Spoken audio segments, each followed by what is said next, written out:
हे खरे वास्तव आहे.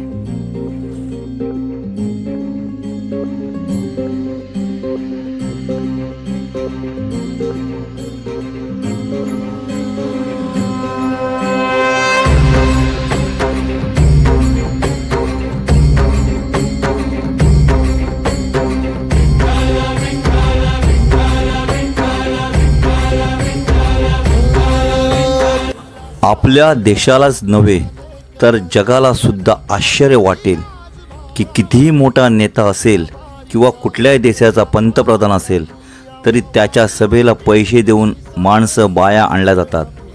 परंतु माझ्या या विठुरायाला डोळे भरून पाण्यासाठी, पंढरीची वारीसाठी, महाराष्ट्रातल्या असंख्य दिंड्यांसाठी माणसं किंवा बाया पैसे देऊन आणावं लागत नाही. ते आपोआप येतात.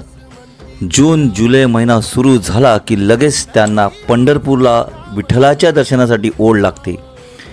शेतीची कामं असतील, पेरण्या असतील, कुठल्याही परिस्थितीची पूर्ण करून पंढरपूरची वारी करायचीच असा निर्धार त्यांच्या मनाशी बांधलेला असतो. मला तर हे जगातलं सर्वात मोठं आश्चर्य वाटतं. हे खरे वास्तव आहे. आयुष्यात एकदा तरी प्रत्येकाने पंढरपूरची वारी ही पायी करायचीच. तो आनंद वेगळा असतो.